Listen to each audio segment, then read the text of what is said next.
Hello everyone. अभी तक हम जो है बर्ड्स के बीक्स के बारे में बात कर रहे थे। बर्ड्स के बीक्स में कई सारे तरह के हमने बीक्स देखे। बीक्स के बेसिस पे हम कैटेगराइज भी कर सकते हैं। कुछ ऐसे बीक्स होते हैं जो छोटे होते हैं और स्ट्रॉन्ग होते हैं। कुछ ऐसे बीक्स होते हैं जो लंबे होते हैं और शार्प होते हैं। कुछ ऐसे बीक्स होते हैं जो हुक शिप्ड होते हैं। फिर कुछ ऐसे बीक्स होते हैं जो ब्रॉड होते हैं। ठीक है। अब इसी कैटेगरी में हम आगे कंटिन्यू करेंगे। अगला कैटेगरी क्या है? Broad, short and sticky beak. ऐसे बीक्स जो बहुत चौड़े हों, चौड़े तो हों लेकिन छोटे हों। जैसे इसके पहले जो हमने बीक पढ़ा था, जो ब्रॉड बीक पढ़ा था, वो चौड़े तो थे लेकिन वो लंबे थे। ठीक है।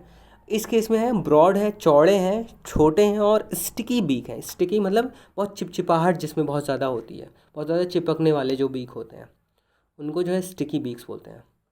ठीक है। तो इसमें पहला पॉइंट क्या कह रहा है? Swallow has a broad, short and sticky beak. Swallow हमने पहले वीडियो में देखा हुआ था कि स्वॉलो कैसे दिखते हैं। अब स्वॉलो के बारे में बता रहे हैं कि स्वॉलो के पास ये जो पर्टिकुलर टाइप का बीक है, broad, short and sticky beak, तो स्वॉलो में वो इस तरह का बीक पाया जाता है। ठीक है। स्वॉलो एक तरीके का बर्ड है, एक खास तरीके का बर्ड है जिसकी ये खासियत है, इसके ये फीचर्स हैं। Swallows go round and round through air with their beaks open। अब swallow की एक और ख़ास बात होती है। कह रहा है कि ये एयर में जो है घूमते रहते हैं। और घूमते कैसे हैं? अपने चोंच को खोल के। इनका चोंच खुला हुआ होता है जब ये उड़ रहे होते हैं। Tiny insects get stuck into their mouth. अब चोंच को खुला हुआ है, खोल के रखा हुआ और गोल गोल में घूम रहे हैं। और एयर में जो छोटे छोटे इंसेक्ट्स होते हैं जो उड़ने की केपेबल हैं, इंसेक्ट्स का एग्जांपल, छोटे छोटे इंसेक्ट्स का एग्जांपल हम क्या ले सकते हैं? जैसे मक्खी हो गई, फिर मच्छर हो गए, फ्लाइज हो गए, मस्कीटोज़ हो गए, फिर बीज हो गए। तो इस तरह के छोटे छोटे इंसेक्ट्स जो हवा में उड़ते रहते हैं, तो वो जब उड़ रहे होंगे और स्वॉलो जो है अपना मुंह खोल के उड़ रही होगी, तो जैसे स्वॉलो के बीक के कांटेक्ट में वो सारे आएंगे और इनका बीक जो होता है वो स्टिकी होता है, चिपचिपाहट इसमें बहुत ज़्यादा होता है। तो जैसे इसके कांटेक्ट में आएंगे वो सारे फ्लाइज या फिर इंसेक्ट्स, तो वो क्या करेंगे? वो चिपक जाएंगे और जो है वो छूटेंगे नहीं आसानी से। और वो तब तक नहीं छूटेंगे जब तक ये इनके पेट के अंदर ना चला जाए। वो उसको जो है आराम से निगल लेते हैं और उसको आराम से डाइजेस्ट कर लेते हैं। ठीक है। आगे बढ़ते हैं। A long and tiny beak. लंबे तो हैं, लॉन्ग एंड थिन, लंबे हैं लेकिन बहुत ही पतले बीक होते हैं जिनके। ऐसे कौन कौन से जानवर हो सकते हैं? द हुपो। हुपो देखो यहाँ पे आपको दिख रहा है, हुपो बहुत ही देखो कितना सुंदर सा दिख रहा है। ठीक है। And the cattle एग्रेट। कैटल एग्रेट ये राइट साइड में दिख रहा है। तो हुपो ऐसे दिखता है और कैटल एग्रेट इस तरह से दिखता है। दोनों की खास बात क्या है? दोनों की चोंचें जो हैं, दोनों के जो बीक्स हैं, वो लंबे तो हैं लेकिन बहुत ही पतले पतले हैं। ठीक है। They have long and thin beaks. They use their beaks to pull out insects from the holes in the ground and trees. अच्छा, हमने पहले बात करी थी एक पर्टिकुलर टाइप की, जहाँ पे बीक का जो शेप था वो चिज़ल शेप का था। तो वो हमने पढ़ा था वुड पेकर के बारे में। तो वुड पेकर्स जो है आखिर वुड में छेद क्यों करते हैं, किसी लकड़ी में छेद क्यों करते हैं? क्योंकि लकड़ी में जो दरारें होती हैं जिसमें इंसेक्ट्स छुपे होते हैं, उन इंसेक्ट्स को वो बाहर नहीं निकाल सकते क्योंकि उनके जो बीक हैं वो इतने पतले नहीं हैं कि उस दरार के अंदर आराम से चले जा सके। लेकिन ये जो पर्टिकुलर टाइप ऑफ एनिमल्स हैं, ये छोटे छोटे बिल्कुल पतले पतले दरार में भी इनके बीक घुस जाते हैं। और अंदर अगर घुस गए बीक, तो जहाँ जहाँ जितने भी इंसेक्ट्स होंगे उनको आराम से ये आसानी से खा सकते हैं। कई सारे वो होते हैं जैसे जहाँ पे एंट्स का होम होता है, उसमें जो है बहुत सारे एंट्स होती हैं, तो उसमें जो है ये आराम से अपना बीक घुसा सकते हैं। ठीक है। तो आपको ये याद रखना, हुपो इसको बोलते हैं और ये है कैटल एग्रेट। ठीक है। इसको लोकल लैंग्वेज में भी अगर आपको कुछ पता हो इसके बारे में, आप किसी से या तो पूछ सकते हो, या फिर अगर आपको पता तो बहुत अच्छी बात है, आप मुझे भी बता सकते हो। ठीक है। आगे बढ़ते हैं। फीट एंड क्लॉज के बारे में थोड़ा सा पढ़ते हैं। अभी तक तो हमने बीक के बारे में पढ़ लिया, अब फीट एंड क्लॉज के बारे में थोड़ी सी स्पेशलिटी देख लेते हैं सारे बर्ड्स की। तो इसमें पहला पॉइंट कह रहा है the shape and size of a bird's feet and claws depend upon where it lives. किसी भी बर्ड का जो फीट का शेप है और साइज़ है वो किसके ऊपर डिपेंड करता है कि वो कैसे जगह पे रह रहे हैं। वो पेड़ पे रह रहे हैं, पानी में रह रहे हैं, टहनियों पे रह रहे हैं, किसी घोंसले में रह रहे हैं, कैसे जगह पे रह रहे हैं उसके ऊपर डिपेंड करता है कि इनके क्लॉज कैसे होते हैं। ठीक है। Birds use their claws to catch their food और टू प्रोटेक्ट देमसेल्व्स। इनके जो पंजे होते हैं, क्लॉज होते हैं, इनका यूज़ किस लिए करते हैं? इससे जो है अपने फूड को आसानी से कैच कर लेते हैं, या फिर ये अपने आप को प्रोटेक्ट भी इसी से करते हैं। ठीक है। पता चला कि कोई मान लो इनके ऊपर वो करने आ रहा है, कोई इनका शिकार करने आ रहा है, तो अपने पंजे से जो है उसके ऊपर स्क्रैच कर सकते हैं, उनको जो है मारने की कोशिश कर सकते हैं या उससे भागने की कोशिश कर सकते हैं। ठीक है। तो ये अपने फूड को भी कैच करने में मदद करता है इनका क्लॉ, और इनको प्रोटेक्ट करने में भी मदद करता है। अगला पॉइंट है the feet and clause of different birds differ in shape and size. तो सीधी सी बात है कि फीट और क्लॉ दोनों ही हर तरह के बर्ड्स का अलग अलग तरीके का होगा। ठीक है। अब वो अपने आसपास में भी सराउंडिंग में देख सकते हो, जो एक छोटी चिड़िया होगी उसका जो है clause and feet different type के होंगे, और एक जो बड़े बर्ड्स होंगे उनका जो है फीट और क्लॉज डिफरेंट टाइप के होंगे। These are well suited to the living habits of birds. तो ये जो है उस पर्टिकुलर बर्ड की जो खास बात है, वो कैसा खाना खा रही है, कैसे इन्वायरमेंट में रह रही है, तो उन सारी चीज़ों के हिसाब से ही इनके क्लॉज और फीट होते हैं। अगर वो जो है मीट वगैरह खा रही होंगी तो मीट के खाने के हिसाब से ही इनके क्लॉज और फीट भी होंगे, और अगर ये कुछ ग्रेन्स वगैरह खा रही हैं तो उसके हिसाब से जो है उनके फीट होंगे। ठीक है। तो उसके बारे में हम आगे पढ़ रहे हैं, थोड़ा सा डिटेल में पढ़ेंगे। पहला पॉइंट है पर्चिंग बर्ड्स।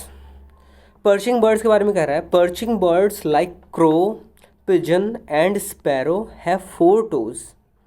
पर्चिंग बर्ड्स जो होते हैं उनके कितने टोज होते हैं? 4। ठीक है। 3 in front end 1 at the back. 3 toes जो होते हैं वो आगे की तरफ होते हैं और एक टो पीछे की तरफ होता है। Their toes help them to hold the branch of a tree firmly. तो ये जो इनकी जो बनावट होती है, 3 टो आगे की तरफ और एक पीछे की तरफ, वो किस में मदद करती है? टहनियों को आसानी से पकड़ने में मदद करती है, और ऐसे पकड़ती हैं ये कि कितनी भी पतली टहनी क्यों ना हो उस पर ये गिरेंगे नहीं, उससे फिसलेंगे नहीं। ठीक है।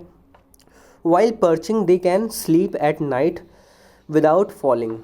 अब पर्चिंग जो बर्ड्स होते हैं इनकी खास बात क्या होती है कि ये टहनियों को अगर इन्होंने पकड़ लिया है और इतना ज़्यादा फर्म इनका वो ग्रास्प होता है, इतना ज़्यादा अच्छे से ये पकड़े हुए होते हैं कि इसको पकड़ के ये सो भी जाएँ तो भी ये गिरेंगे नहीं।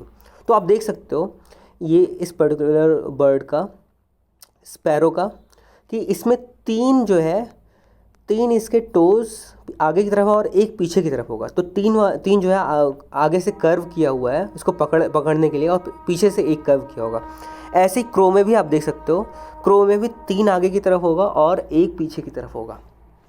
तो मुझे लगता है पर्चिंग बर्ड्स क्लियर हो गया होगा, इनकी खास बातें हमने जान ली हैं अच्छे से। आगे बढ़ते हैं। Climbing birds. क्लाइंबिंग मतलब ऐसे बर्ड्स जो क्लाइंब करते हैं, चढ़ाई करते हो। Woodpecker and parrot have 2 of their toes pointing upward and the other 2 pointing downwards. इसके पहले जो हमने पर्चिंग के बारे में पढ़ा था, पर्चिंग बर्ड्स के बारे में, उनके 3 टोज आगे की तरफ थे और एक टो पीछे की तरफ था। लेकिन क्लाइंबिंग बर्ड्स के बारे में क्या कह रहा है कि 2 टोज जो है आगे की तरफ है और 2 टोज पीछे की तरफ है। ठीक है। तो आप यहाँ पे देख सकते हो एक वुड पेकर का जो के टोज़ हैं वो 2 आगे की तरफ हैं और 2 पीछे की तरफ हैं। ऐसे ही आप पैरट का भी देख सकते हो, 2 आगे की तरफ हैं, एक पीछे की तरफ दिख रहा है और एक छुपा हुआ वो पीछे की तरफ है। ठीक है। तो आप इससे आइडिया लगा सकते हो कि क्लाइंबिंग बर्ड्स के भी 4 ही टोज़ होते हैं, लेकिन इसमें जो 2 आगे की तरफ होते हैं और 2 पीछे की तरफ होते हैं। अगला पॉइंट कह रहा है this helps them to cling to trees with one foot prick the fruit with the other foot. कह रहा है कि क्लाइंबिंग बर्ड्स की खास बात क्या होती है कि एक अपने एक फुट को जो है ट्री में जो है वो धंसा देंगे। ठीक है, इनके इस बनावट की वजह से, और दूसरे फुट से क्या करेंगे, होल्ड किए होंगे किसी फ्रूट को। ठीक है। ठीक है। दूसरे टो से फ्रूट को होल्ड किए होंगे और अपने बीक से जो है उसको खा रहे होंगे। तो आइडिया आपको समझ में आ गया होगा कि क्लाइंबिंग बर्ड्स की खास बात क्या होती है। तो इसको आप जो है रिलेट कर सकते हो किसी, अगर आपने पैरट को देखा होगा खाते हुए तो आपको समझ में आ गया होगा कि वो क्लाइंबिंग बर्ड क्यों कहला रहा है। अब आप बोल सकते हो कि वो देखो वो एक पैरट है और उसको जो है क्लाइंबिंग बर्ड बोलते हैं क्योंकि उनके जो टोज़ हैं, उनके जो क्लॉज हैं वो इस तरह के हैं। ठीक है, क्लियर है? आगे बढ़ते हैं। Praying birds. प्रेइंग बर्ड्स के बारे में कह रहा है। प्रे मतलब आपको पता है जो शिकार करते हो, जो फ्लैश खाते हो, मीट खाते हो।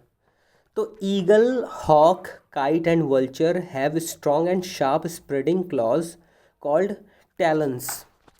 देखो टैलेंस आपको याद रखना है। टैलेंस क्या होते हैं? जो इनके देखो ये क्लॉज हैं, देखो कितने शार्प है और कितने ज़्यादा बड़े बड़े हैं। देख रहे हो कितने ज़्यादा बड़े बड़े हैं। तो ये एक ईगल का वो है, क्लॉ है। और वो क्लॉ किस में से निकला हुआ है? इनके टोज़ से निकला हुआ है। ठीक है, तो ये इतने शार्प क्यों होते हैं? ताकि ये आराम से फ्लैश को फाड़ सके। These claws help them to catch and hold their prey firmly to carry them away. इन टोज़, ये टोज़ इतने स्ट्रांग होते हैं कि इससे अपने प्रे को, अपने शिकार को आसानी से ये होल्ड कर सकते हैं और उठा के एक जगह से दूसरी जगह भी ले जा सकते हैं। वो गिरेंगे नहीं, इतना कितना भी तेज़ ये उड़े वो आसानी से गिरेंगे नहीं। इतने अच्छे से ये लोग पकड़े हुए होते हैं अपने इन टोज़ की वजह से। ठीक है, तो यहाँ तक क्लियर हो गया होगा। आगे स्क्रैचिंग बर्ड्स। स्क्रैचिंग मतलब जो स्क्रैच करते हो, जो स्क्रैच मतलब क्या बोल सकते हैं हिंदी में? खुरचना जिसको बोलते हैं। ठीक है, जो खुरचते हो। इनके बारे में कह रहा है कि some birds use their claws to scratch the earth for seeds and worms. कुछ ऐसे बर्ड्स होते हैं जो अर्थ को खुरचते हैं, स्क्रैच करते हैं, ज़मीन को खुरचते हैं ताकि जो अर्थ में जो कीड़े वगैरह हैं और जो ये सीड्स वगैरह हैं उनको खुरच के बाहर, खोद के बाहर निकाल सकें। ठीक है, बाहर निकालेंगे और उनको खा लेंगे। वर्म्स जो हैं ये वैसे भी छुपे होते हैं, जो अर्थ वर्म्स होते हैं, जो केचुए होते हैं वो थोड़े से छुपे ही हुए होते हैं। उनको खोद के इस तरह के बर्ड्स बाहर निकाल सकते हैं और उनको खा सकते हैं। They have a strong feet with 3 long toes pointing forward and a small toe pointing backward. इनके जो है, इनके फीट बहुत स्ट्रॉन्ग होते हैं और इनके टोज़ जो हैं, 3 टोज़ जो है आगे की तरफ होते हैं और एक टो पीछे की तरफ होता है, जो यहाँ पे देखो इसमें छुपा हुआ है। इस केस में क्लियरली दिख रहा है, यहाँ पे 3 टो आगे की तरफ है और एक पीछे की तरफ है। ठीक है, scratching birds like hen walk and run on the ground. ये देखो टोज़ ऑफ ए हैन दिखा रहा है और ये आराम से वॉक कर पाते हैं ज़मीन पे। ठीक है, तो वो इनका इस स्ट्रक्चर की वजह से ये होता है। तो आज यहीं पे रहने देते हैं, बाकी हम नेक्स्ट लेक्चर में कंटिन्यू करेंगे। Thank you.